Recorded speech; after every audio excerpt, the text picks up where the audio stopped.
Always remember not to judge a book by its cover.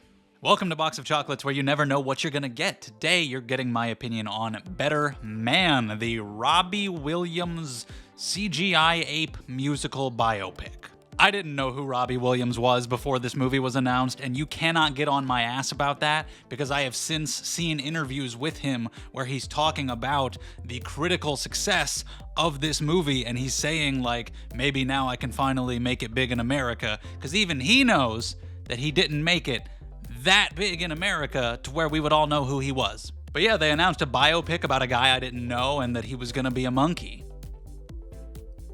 What? Oh, chimpanzees aren't monkeys. Are you happy? Are you happy you got to leave that comment? Did you enjoy yourself? Did you have fun? The word monkey is funny. Deal with it.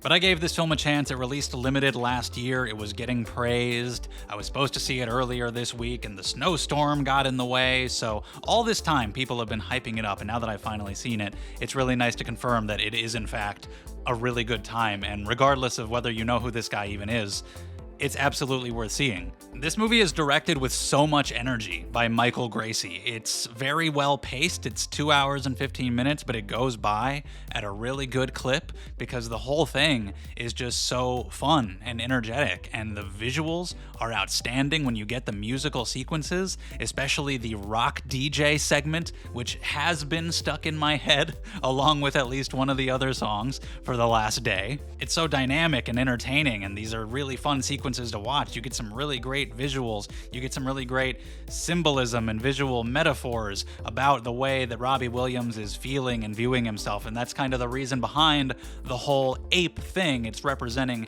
how he saw himself and how he always felt like ugly and an outcast and unwanted, and a few extra lines of dialogue that you'll see in the movie that kind of describe his feelings about himself. I've also heard them talk about how you feel more sympathetic when you see like a chimp doing cocaine because it seems wrong. And yeah, you don't want to see that. Plus, you don't have to worry about getting an actor and worrying about, does he look like him? Does he sound like him? Does he move like him? Oddly enough, making it completely abstracted as a cartoon ape gets you kind of more into it. You're actually more able to accept that, sure, for the purposes of this film, that is Robbie Williams. Plus, it just makes it stand out. Like, the story would be the same if he was a human, but it does make it feel a little bit more special. It makes it feel a little bit more unique, and it was very intriguing to me. If you just said Robbie Williams biopic, I don't know. But when you tell me he's a monkey, you've got my attention, because I'm like, why? But it was a good idea. But the effects and the performance with this CGI character are really great. Like, I never once doubted him. He felt like a fully formed human being despite not being one.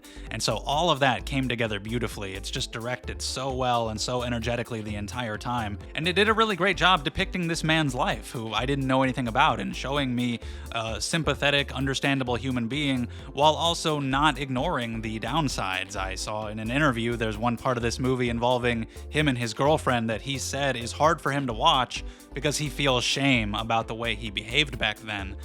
But it's in the movie. It's portrayed honestly because that's the point, to show what he actually went through and how he actually was behaving. So there are these times where he's truly unlikable, where he does some awful shit and it's kind of hard to root for him, but the film also does a great job establishing who he is as a person and making him feel human. From his childhood with his father and the way he was treated by him to the way he always saw himself, you're very much in his head, knowing how he's feeling about all of this, and he has some very relatable concerns, even as he reaches these incredible levels of fame, about insecurity, about not being able to do what he truly wants to do, not feeling valued, like these issues that so many people have. And it's the kind of thing that's been explored many times about how fame isn't actually the answer. It isn't actually the thing that's going to give you what you truly want or need, but it's done really well here. So even as he's playing these gigantic sold-out arenas, you see these visuals that represent how he's still kind of that insecure child inside, and that was very relatable. And so even through his ups and downs,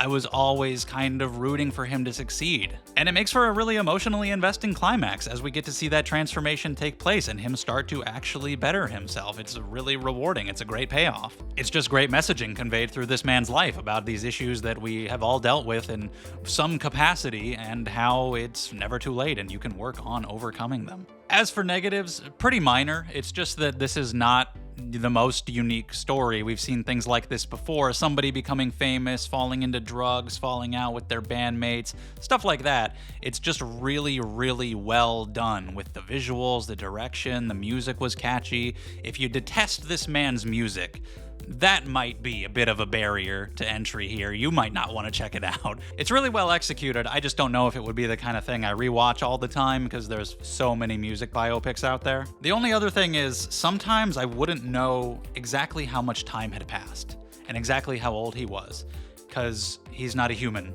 So I can't easily gauge his age by looking at him, so I'd have to wait for them to tell me like, oh, you've become extremely famous lately. And I'm like, oh, that much time passed. Okay. Other than that, though, easily the best time I've had at the theater so far this year. That's not saying much at all, but it was really enjoyable. I definitely recommend it, whether you know who this guy is or not, whether you're weirded out by the ape, give it a chance. So I'm going to give Better Man a 4. I really liked it. I definitely think people should see it. It's fun, it's unique in certain ways, and it has a lot of heart.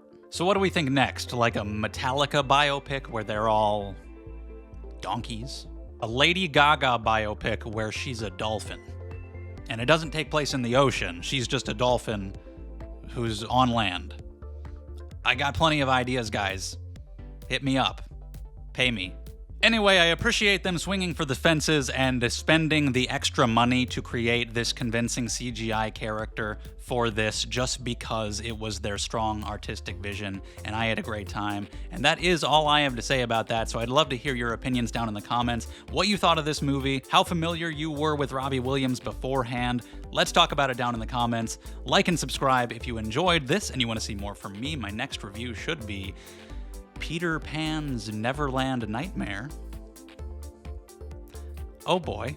Thank you so much, and I will see you next time.